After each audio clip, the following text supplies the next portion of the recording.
Hello, everybody. Welcome to the Buckeye Weekly Podcast. I'm Tony Gerdeman here, as always, with Tom Orr. Tom, how's it going? Well, Tony, it's 12,000 degrees outside. You actually have to measure the temperature outside in Kelvin right now, but I'm inside and my air conditioning is working so far, so I'm great. Tony, how are you? I'm not so stupid that I'm going to brag about how my air conditioning is working right now. Come on, what are you doing? I'm doing okay. I don't want to talk about what's working and what's not. I am working. Ohio State recruiting is working. And really, as everybody knows, that's all that matters. And today, the listeners are working for us. And today is a listener question show.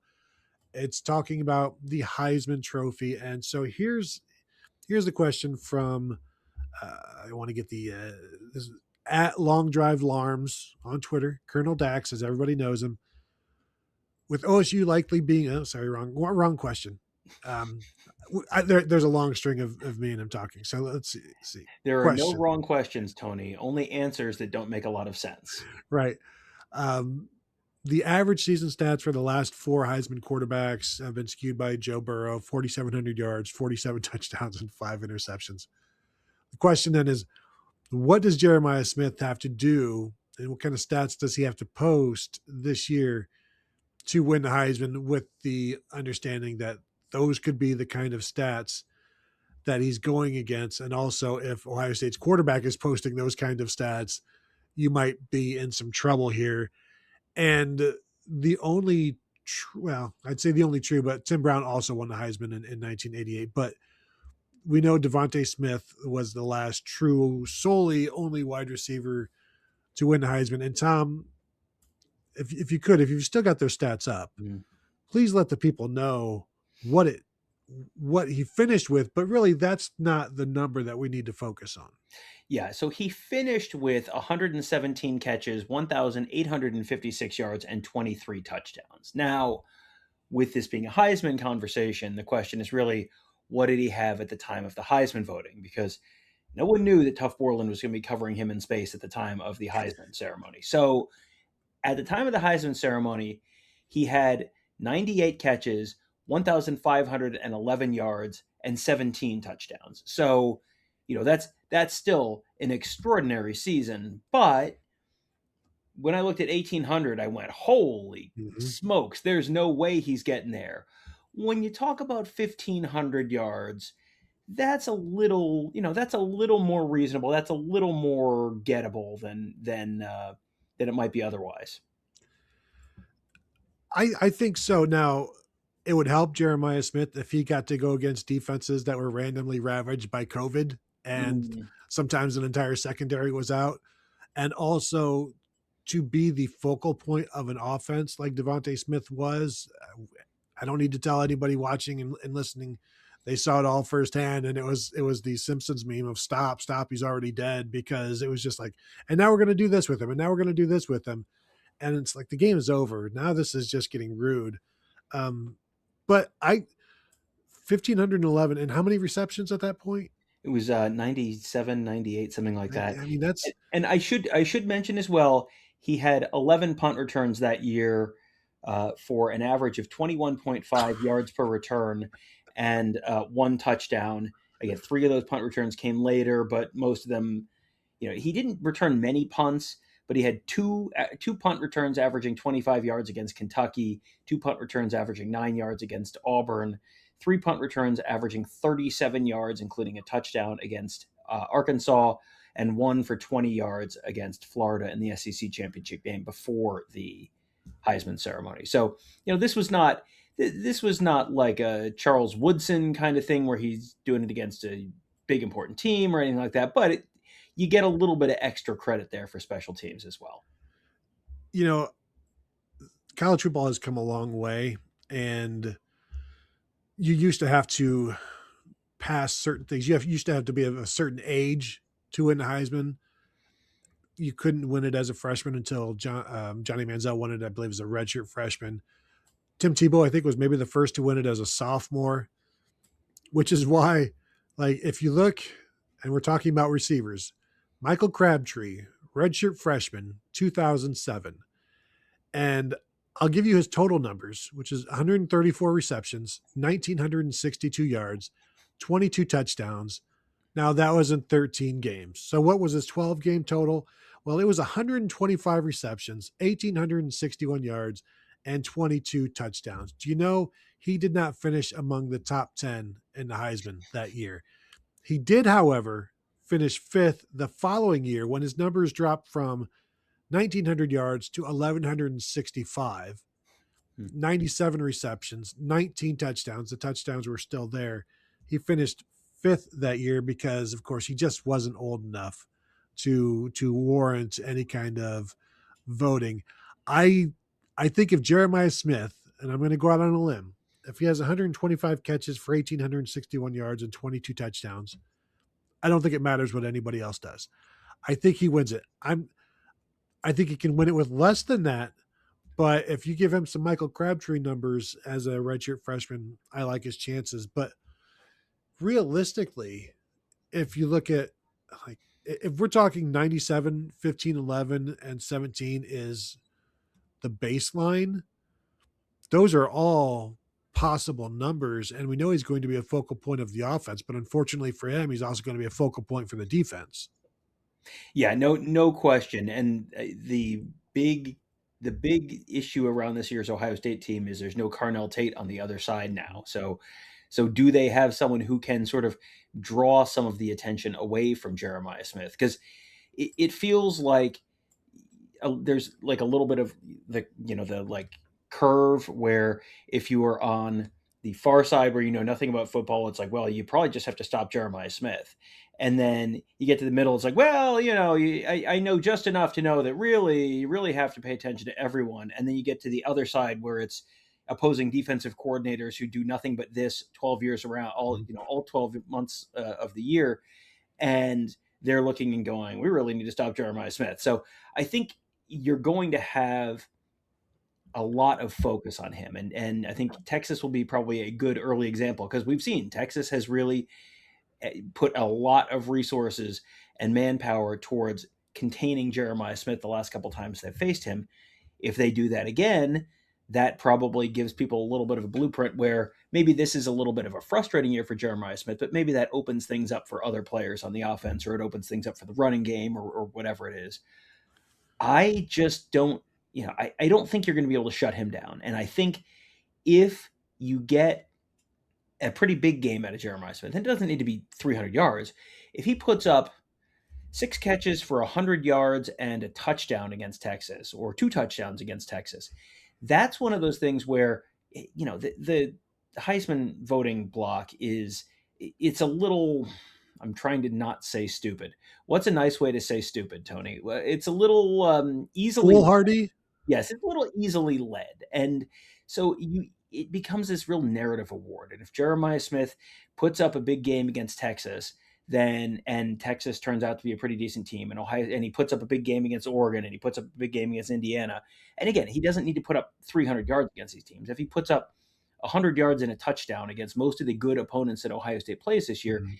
then the narrative is going to be Ohio State's beating these good teams. Jeremiah Smith is a huge reason why, and that's going to be the narrative. If he has 1 or 2 quiet games, the narrative becomes he hasn't, he doesn't do it. He's not a primetime player. He doesn't. I mean, we've seen this happen before, where people make up their minds in September, and then Mhm. people get bored. Honestly, like the first year he was a freshman, he was new and shiny, but everyone wasn't quite ready to give him the Heisman yet. Last year, he was everyone was ready to give him the Heisman. His numbers were not quite as good as they were as a freshman, and he got hurt, and so that kind of pushed him back a little bit. This year, well, he's boring, Tony. Who's the new and exciting wide receiver? I'm excited about the new and exciting wide receiver. I don't want to talk about Jeremiah Smith anymore. He's boring. Like, if he puts up big numbers, you can kind of get over that hump. But I think generally, voters are often looking for, well, he didn't do it the last 2 times. So, I mean, well, he's probably not going to do it this time. And you're just sort of looking for an excuse to not vote for someone like that, especially in a position like wide receiver where that's just not a position where you see people win very often. Yeah, and everybody's being told that he's, arguably the best player in the country, and so, well, we need to see I need to see these expectations realized on the football field. And if he's doing stuff that other receivers are also doing, like the hype and the attention will help in terms of getting his name out there. But then you also have to go beyond that, or else you're kind of held back by that because of the expectations that your name and your past has created. And I think when you look at, if he were to go, if we're using that baseline of DeVonta Smith, 97, 15, 11, and 17. And frankly, I only did this in terms of a 12 game schedule, but it's actually a 13 game schedule for the Heisman. Mhm. But in a 12 game schedule, you're talking 8 catches per game, 125 yards, and a touchdown or two per game. Remarkably doable and on any given Saturday, but it's of course every Saturday that you would have to average that. And we know there's going to be, even Marvin Harrison had like a 2 for 12, and we know Jeremiah had like a 1 for 3. I think Marvin Harrison twice had just like 2 for 12 in his final season. You just got to keep being fed and fed and fed, and you need guys around you to make sure that there's some one-on-one coverage and you can get open and you can be a guy that if the ball is being forced to you, it's not a detriment to the offense, and the defense is just waiting for it. So I go ahead. I think if they go down to the goal line and you're at first goal at the 3 and you have one-on-one, you just need to throw up a fade. Unless the corner is 6'3", you probably just need to throw up a fade. And if the corner's playing outside leverage, you may just, throw a quick slant. Like it feels like that should be something that they look for. And maybe that forces teams to double him in, when which fine, then you have a numbers advantage somewhere else. But that was something that frequently last year you would see them at the goal line and he'd have one-on-one coverage and they wouldn't throw the ball there. Sometimes they did and they didn't connect, and that happens. You're not going to connect on 100% of those, but if they're a little more aggressive with those, I think one of two things is going to happen. One, he's going to score a bunch of touchdowns, and are they cheap touchdowns? Sure. Do they count for just as many points as the regular fancy touchdowns? Sure do. But either you're going to score more touchdowns or you're going to draw attention to him and away from other places and improve your odds of scoring somewhere else. Well, and if they are going to throw him those kinds of passes in the end zone where it's a one-on-one and it's a jump ball, he's going to make highlight catches. We've seen it his entire career. There's going to be some one-handed catches. There's going to be catching the ball with somebody hanging on him, which also helps. The highlights help. The touchdowns help. I think he's going to be a Heisman finalist. I think Ohio State could have 2 Heisman finalists again, which is pretty common for them. And maybe it's a reason why they haven't won the Heisman since 2006, because there's the split vote aspect of it. Do I think he's going to win the Heisman? No, I don't.